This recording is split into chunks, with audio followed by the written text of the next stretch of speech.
Tuhan, sore hari ini kita semua yang ada di ruangan ini sungguh sukacita yang besar yang kita boleh rasakan karena penyertaan Tuhan dalam hidup kita dari hari ke hari, dari tahun ke tahun tetap nyata. Amin. Terima kasih tim NCC yang luar biasa ya, hari yang sudah latihan, nggak lama latihan ya, tapi karena udah profesional jadi ya puji. Dan tim-tim yang lain juga, WL yang lain ya. Ada WL juga yang nggak sempat maju ya karena berhalangan hari ini, tapi puji Tuhan. Sore hari ini karena kita merayakan Natal, Natal itu selalu identik dengan kabar gembira atau sukacita. Bagaimana waktu kita mau melahirkan, istri kita mau melahirkan anak, tentunya ada rasa deg-deg, ada rasa ya dan sebagainya. Karena gini, Natal ini atau kelahiran Yesus bagi orang Majus adalah kabar bahagia, adalah kabar gembira. Tapi Natal bagi Herodes adalah kabar yang tidak bahagia. Nah, kita sebagai orang-orang yang percaya ketika mendengar pesan Natal, apakah ada kebahagiaan, ada sukacita, atau ada intimidasi dalam hidup kita? Tapi sore hari ini mari kita baca kebenaran firman Tuhan di dalam Injil Matius pasalnya yang ke-1.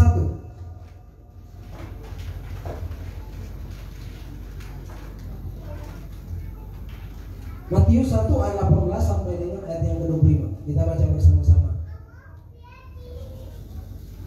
2-3. Kelahiran Yesus Kristus adalah seperti berikut. Pada waktu Maria ibunya bertunangan dengan Yusuf, ternyata ia mengandung dari Roh Kudus. Sebelum mereka hidup sebagai suami istri. Karena Yusuf suaminya seorang yang tulus hati dan tidak mau mencemarkan nama istrinya di muka umum, ia bermaksud menceraikannya dengan diam-diam.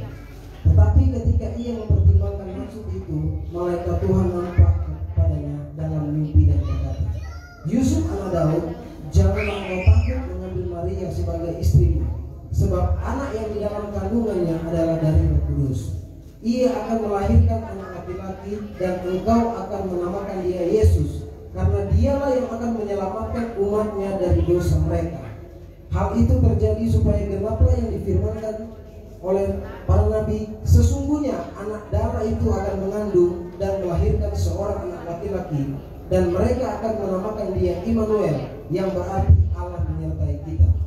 Sesudah bangun dari tidurnya, Yusuf berbuat seperti yang diberitakan malaikat Tuhan kepadanya.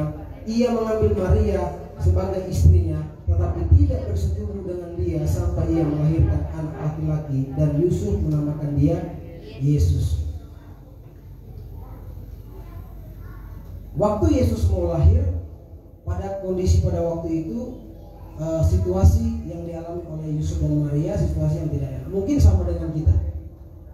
Waktu kita mau melahirkan anak, biasanya ada aja ya yang membuat kita deg-deg.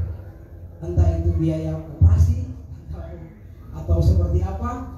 Waktu istri saya melahirkan anak yang pertama, itu ada kejadian yang ajaib. Waktu itu kita pakai BPJS karena istri saya bekerja di rumah sakit itu.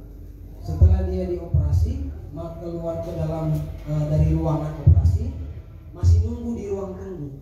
Padahal dari 3 hari sebelumnya kamarnya sudah dapat. Nah, saya disuruh sama perawat, Pak tolong beli pampers, karena di rumah sakit Tosana itu di lantai tinggi. Saya turun ke bawah, liftnya dimatiin, dan saya lari ke Alfamart, ngos-ngosan saya. Waktu istri saya sudah mungkin 10 menit nunggu, udah gemetar, dokternya keluar. Dokternya bilang begini, ini kenapa ini dibiarkan di sini? Saya diam kan, tapi saya ngos-ngosan. Kata dokternya, kalian lihat nggak? Itu suami itu sudah mau marah dia, tapi karena dia pendeta dia sabar. Saya kaget kan, karena saya pendeta kan saya sabar. Itu suaminya dokter itu sudah mau marah. Ini dokter ini ya, kalau gitu kan. Akhirnya panik ini perawat. Saya kaget, kok saya mau marah? Padahal saya ngos-ngosan itu habis turun tangga karena beli pampers kan. Udah saya diam aja, udahlah saya buat aja jadi-jadian. Itu perawatnya pada bingung. Akhirnya perawat itu bilang gini, apa ikut saya aja, saya bawa. Akhirnya ruangan istri saya selama 4 hari kita di ruangan VVIP sudah dan nggak bayar sama sekali. Nah, di situ kan saya melihat ini kadang-kadang ternyata ada sebuah masalah yang Tuhan izinkan dalam hidup kita untuk tujuannya manis. Tapi seringkali proses yang pahit itu tetap membuahkan hasil yang pahit karena pola pikir kita yang salah.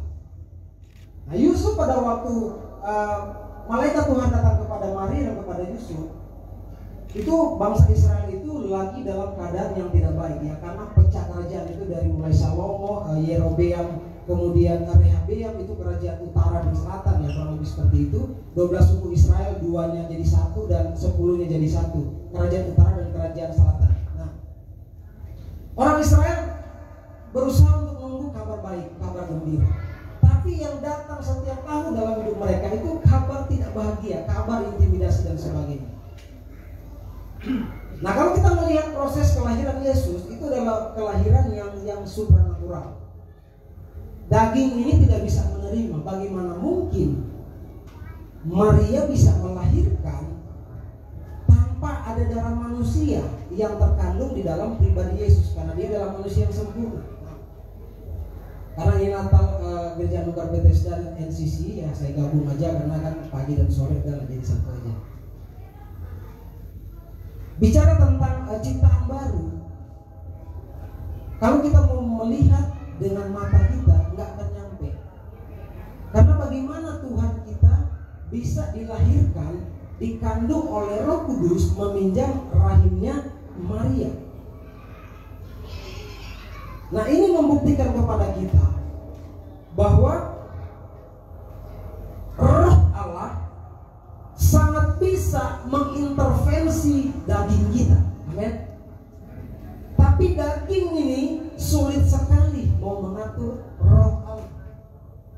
Karena firman Tuhan katakan daging lemah, roh penurut. Lemah dan penurut nggak nyambung. Kalau kita punya anak atau kita punya saudara yang dia tidak bisa buat apa-apa, yang nggak ada semangat, kita juga kan sepertinya kurang bersemangat ya. Kalau ketemu dengan orang-orang yang kurang semangat, kita yang semangat sekali ketemu dengan orang-orang yang nggak semangat, antara dua, orang yang nggak semangat ikut kita atau kita ikut jadi nggak semangat. Nah, saudara yang dikasih Tuhan, yang saya mau sampaikan pada saat ini bahwa ayat yang ke-18, kelahiran Yesus adalah seperti berikut. Pada waktu Maria ibunya bertunangan dengan Yusuf, mereka mengandung dari Roh Kudus sebelum mereka hidup sebagai suami istri. Nah, yang ke-19, karena Yusuf suaminya seorang yang tulus hati, ia tidak mau mencemarkan nama istrinya. Nah, ini yang saya pelajari unik ya. Orang yang sudah pacaran, kalau bangsa Israel kan kalau pacaran itu seperti sudah menikah, masih bertunangan tapi sudah seperti menikah, tidak boleh lagi pacaran dengan orang lain.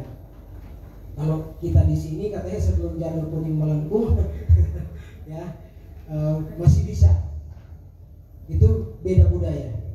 Nah, saya melihat di ayat 19 ini bahwa Yusuf suaminya seorang yang tulus hati, tapi tidak mau mencemarkan nama istrinya, dia mau menceraikannya. Kan lucu ya, saya mulai merenungnya. Kenapa? Dia tidak mau mencemarkan, tapi dia mau meninggalkanlah. Berarti kan membuktikan bahwa Yusuf ini punya benih Adam yang juga salah dalam konsep berpikir. Bagaimana mungkin kita mau meninggalkan pasangan kita karena kita mengasihi dia? Gak bisa. Cinta itu harus tetap memiliki. Kalau ada lagu cinta tidak harus memiliki, nah ini yang merusak. Cinta itu harus memiliki. Jadi kalau misalnya Yusuf dia mau menceraikan istrinya diam-diam karena tidak mau mencemarkan nama baik, ini konsepnya benih Adam yang salah. Ini menunjukkan bahwa Yusuf pun punya benih Adam dan dia pun bisa salah dalam berpikir. Saya istri saya ada di sini nggak ya?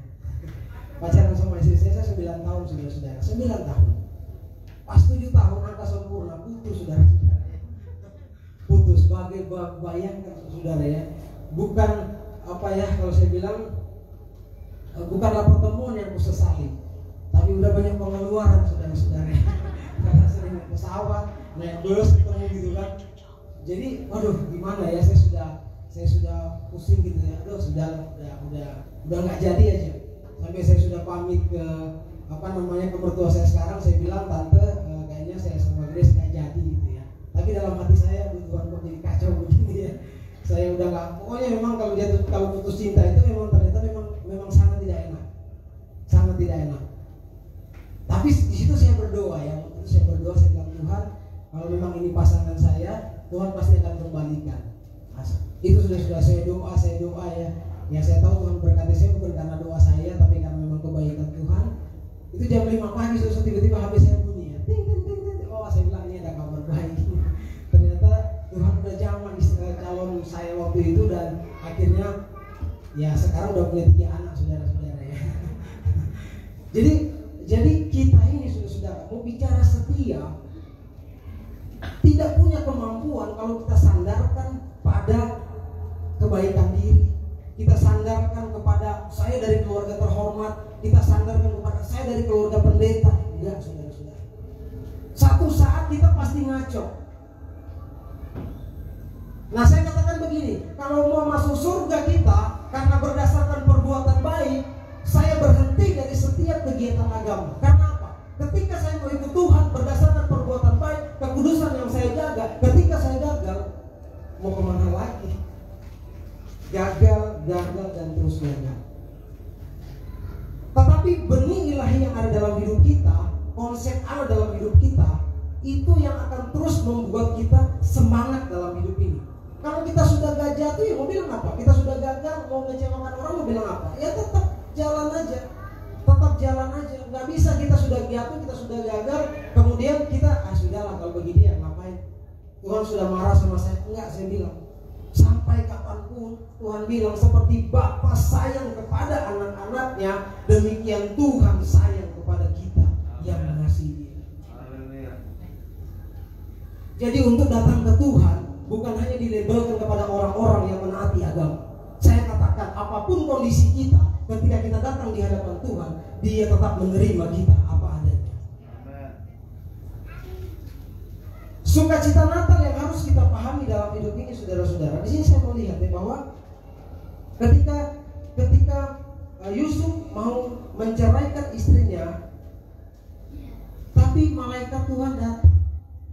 Nah, ini yang perlu kita sadari, saudara-saudara, karena dalam kehidupan kita ini yang selalu dimotori oleh penglihatan lahiriah ini, yang saya selalu bilang suka ngaco, maka disinilah kita harus membuktikan bahwa ada intervensi Tuhan dalam hidup kita. Karena daging melahirkan daging, roh melahirkan roh.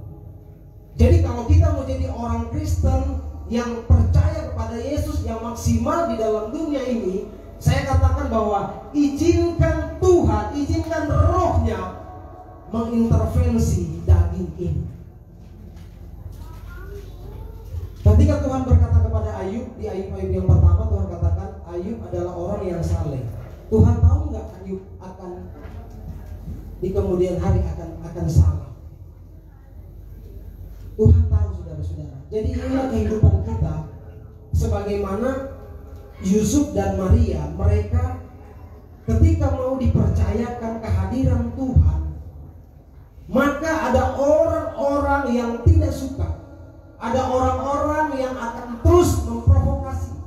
Sama dengan kita. Ketika kita mau ikut Tuhan, kita mau lebih dan lebih, kita mau lebih sungguh-sungguh lagi, maka akan muncul orang-orang seperti itu. Apakah kita menyerah? Apakah kita berhenti? Enggak, saudara-saudara, tetap maju dalam Tuhan. Tetap bersukacita di dalam Tuhan. Karena yang bersukacita di dalam Tuhan itu bukanlah yang kelihatan oleh mata. Karena yang kelihatan oleh mata ini sementara, kata Paulus. Jangan sandarkan kebahagiaan kita kepada segala sesuatu yang kelihatan oleh mata. Kita punya barang berharga, waktu kita dapat HP baru, mungkin kita akan simpan terus di kantong, anak-anak nggak boleh dipakai.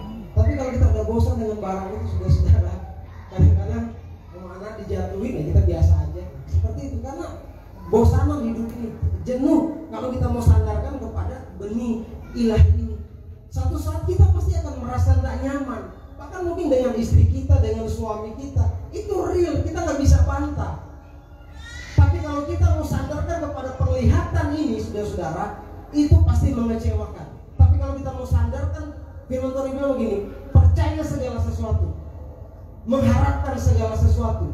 Yang harus muncul dalam hidup kita ini adalah kasih Allah. Sehingga apapun yang terjadi dengan pasangan kita, dengan anak kita, tidak akan pernah merusak sukacita kita dengan Tuhan. Saya waktu saya sama istri saya belum nikah, saudara-saudara, satu saat lagi di Jawa Timur. Nah ini kan, kita kalau masih pacaran, itu semangatnya luar biasa. Kita kalau masih jadi orang Kristen yang baru, itu semangat kita itu luar biasa. Kita kalau masih baru bergabung di satu gereja atau satu komunitas, itu semangat kita luar biasa. Tapi ketika berjalannya waktu, ya udah, memang realitanya seperti itu. Nah, suatu saat ketika saya sedang di motor, dulu sebelum menikah, meskipun itu perjalanan jauh sekali, itu saya pasti jemput dia, saudara-saudara ya. Kalau sekarang setelah menikah, saya suruh bawa mobil sendiri. Ya itulah, memang benih Adam seperti itu kan, seperti itu. Nah, saya lagi bawa motor, saudara lagi enjoy. Nah, saya lagi ngikutin ada satu mobil itu, ternyata dia muat ayam biasa kan di mobil itu ayam ternak ya. Saya masih ingat banget itu. Nah, saya lagi ikutin dia, pas di lampu merah saya klakson, ayamnya kaget, kalau dia bengong kena di muka saya. Tapi pada kondisi itu, karena saya sedang bersama dengan calon istri saya nggak marah, saudara ya, malu ya iya, kan muncrat di muka saya kaget, saya kira ada apa kan, saya nggak sadar. Pas saya lihat, wah ternyata ayam jadi ayam itu di truk di atas, saya klakson, dia kaget, dia buang air sebelum kena di muka saya. Tapi ternyata itu tidak membuat saya marah. Nah ini kan saya bilang, kemunafikan Bani Adam ini jelas sekali. Kalau kita lagi berjalan dengan yang mertua, tidak ada siapa, oh kita berusaha. Tapi kalau kita sudah, itulah sudah kita tahu lah. Nah ini yang saya bilang, Yusuf pun mengalami hal yang sama. Dia bilang bahwa dia supaya tidak mencemarkan nama istrinya Maria, dia mau menceraikannya. Bayangkan sakit hatinya Maria kalau dia diceraikan oleh Yusuf. Ini membuktikan saudara-saudara di hadapan kita, sehebat apapun kita berjuang untuk hidup kudus, saya bilang nggak bisa. Sehebat apapun kita mau berkenan di hadapan Tuhan, saya bilang nggak bisa. Saya selalu bilang, saya jadi kudus karena produk Tuhan membuat saya kudus. Saya menjadi berkenan karena Tuhan yang membuat saya jadi berkenan, bukan upaya diri saya. Kesadaran ketika muncul dalam hidup saya, sehingga ketika Yesus lahir melalui kandungannya Maria, maka kita bisa terima dengan iman. Kita bisa terima dengan iman, bukan diterima dengan logika berpikir. Sukacita yang ada dalam hidup kita ketika kita menyambut Natal ini, yang saya mau sampaikan begini, saudara-saudara.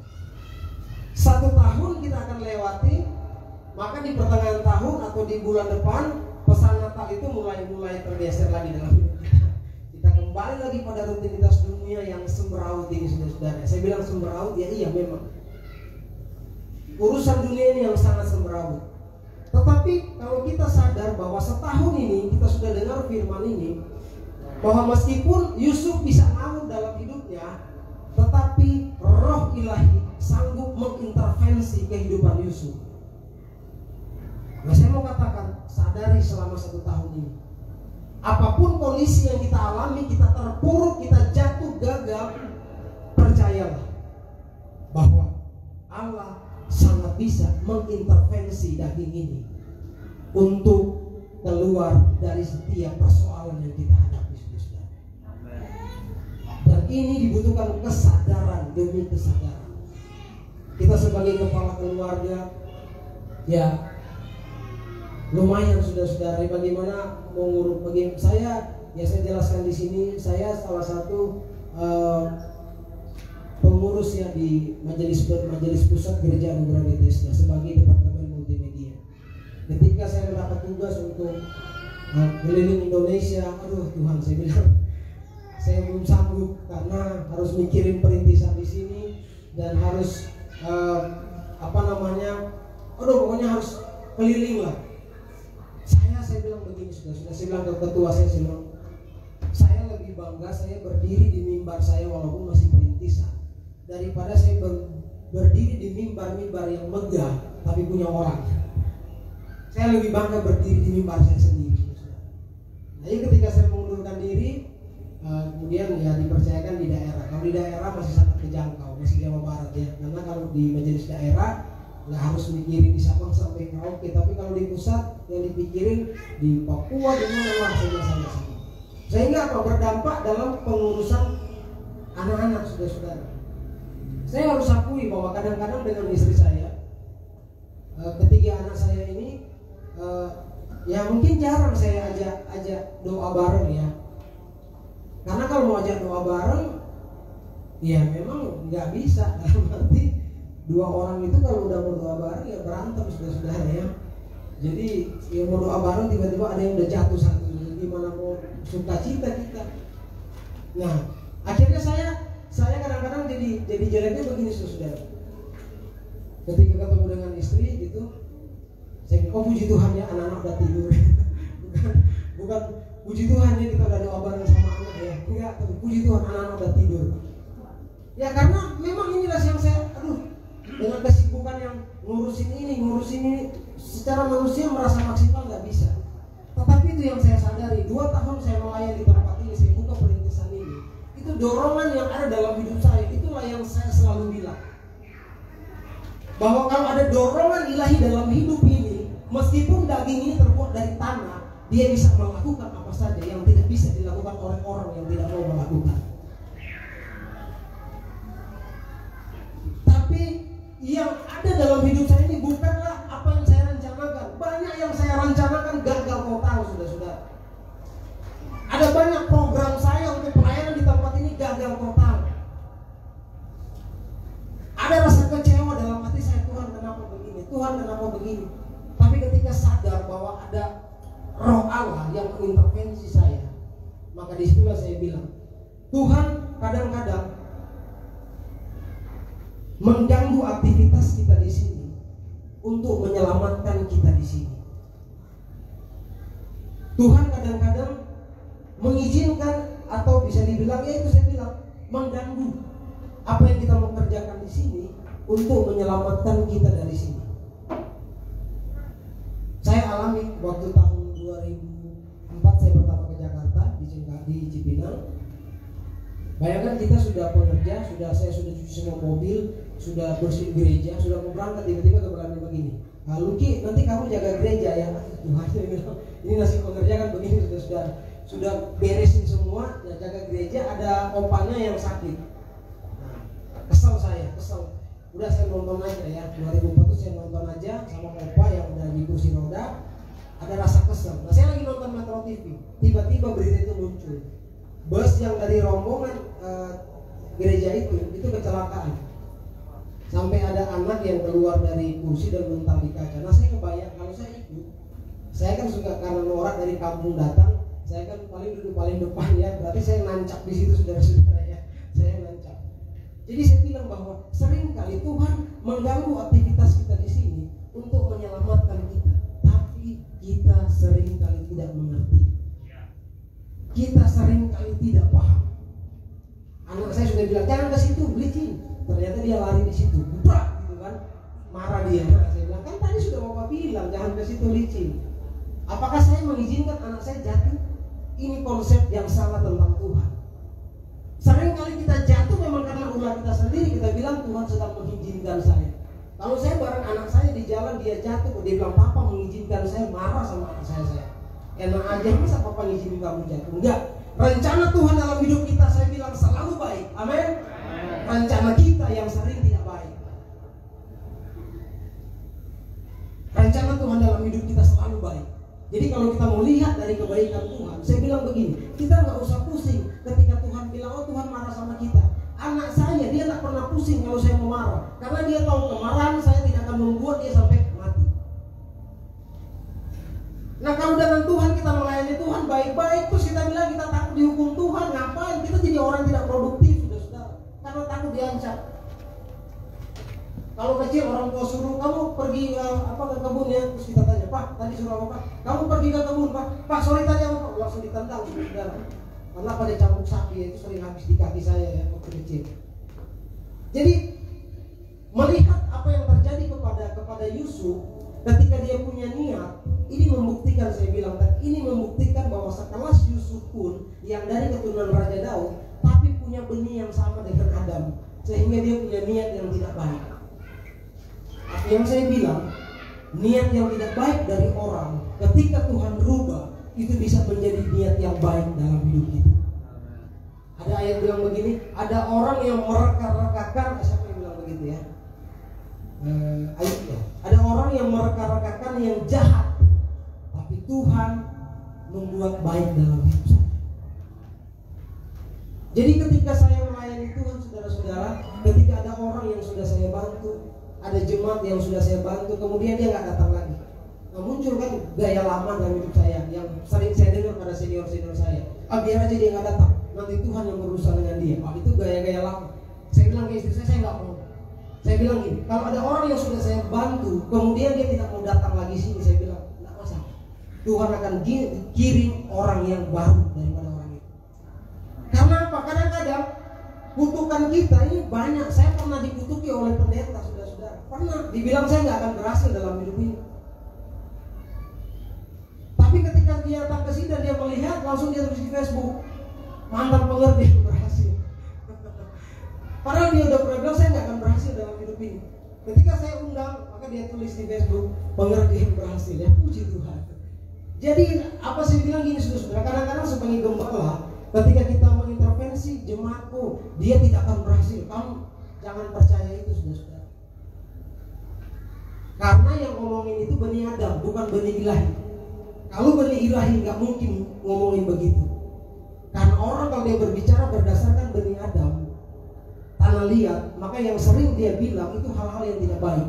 Kamu kalau keluar dari sini nggak akan berkembang kamu. Nah, ini saya buktikan.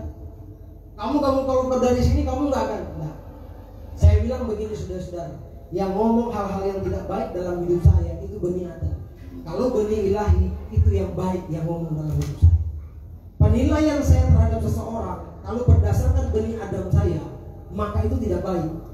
Tapi penilaian saya kepada seseorang, ada orang-orang yang sudah saya bantu, ya mungkin kasarnya mengkhianati saya, tapi saya tetap enjoy. Karena saya bilang dalam diri orang itu ada benih ilahi.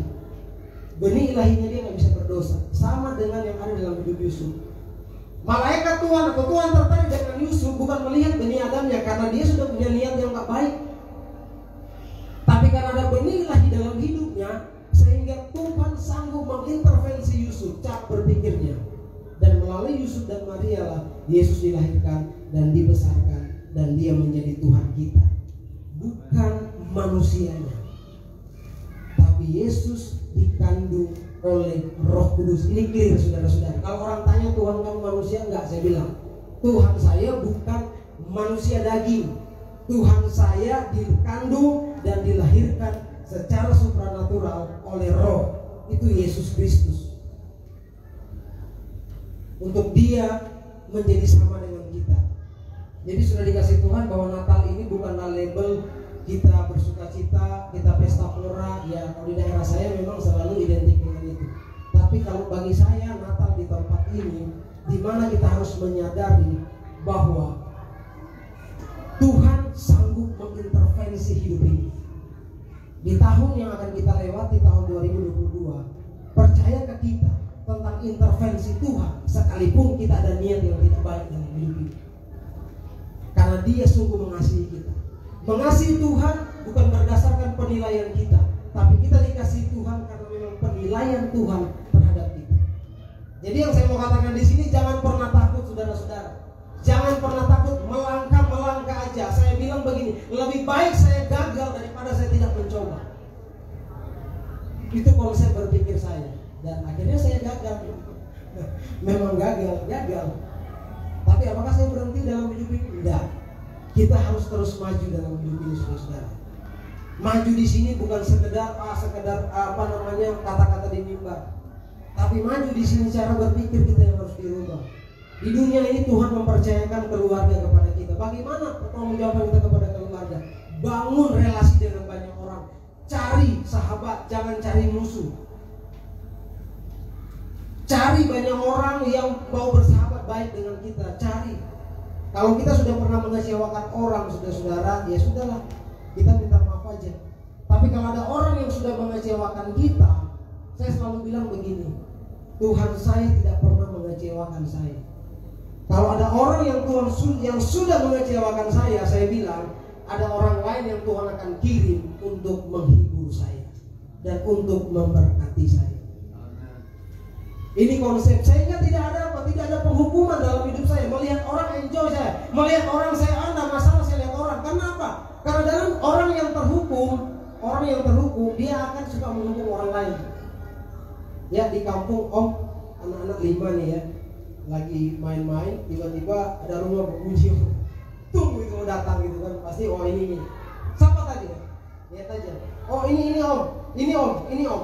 Semua akan begitu kan? Ini bukti benih Adam dalam hidup kita. Akan selalu berusaha menyalahkan orang. Orang yang sedang terhukum, dia akan berusaha menghukum orang lain. Tapi orang yang merasa dibebaskan, dia akan membebaskan orang yang sedang terhukum, saudara-saudara. Jadi kelahiran Yesus bagi kita harus alami seperti orang Majus. Mereka mendapat damai sejahtera, mereka mendapat sukacita, dan itu permanen dalam hidup mereka. Tetapi Herodes, maka dia menjadi bingung sepanjang tahun, bahkan sepanjang umurnya, karena dia gelisah dengan kehadiran Yesus. Jadi pastikan kehadiran kita di komunitas manapun, kehadiran kita di gereja manapun, kehadiran kita di pekerjaan manapun, itu memberikan dampak damai sejahtera bagi orang-orang di sekitar kita. Itu yang harus kita sadari dalam hidup ini. Jangan menjadi batu sandungan bagi orang dimanapun, tapi harus menjadi dampak yang baik, harus menjadi sukacita dimanapun kita pergi dan berada. Jadi kesimpulan yang saya mau sampaikan di tempat ini, saudara-saudara, bahwa ayat 20 dikatakan begini. Tetapi ketika ia mempertimbangkan, Yusuf mempertimbangkan maksudnya itu, malaikat Tuhan nampak datang kepada Nabi dan berkata, Yusuf anak Daud, janganlah engkau takut mengambil sebagai istrimu, sebab anak dalam kandungannya adalah dari Roh Kudus. Saya mau sampaikan kepada kita, saudara-saudara, adapun niat-niat yang tidak baik dalam hidup kita, adapun rencana-rencana tidak baik dalam hidup kita,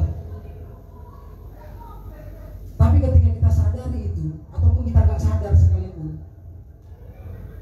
percayalah bahwa Tuhan sanggup mengintervensi hidup kita itu untuk menjadi baik. Dan saya katakan di tempat ini, saudara-saudara, kita ikut Tuhan bukan janji diberkati. Saya bilang bahwa Tuhan menciptakan semua manusia sama.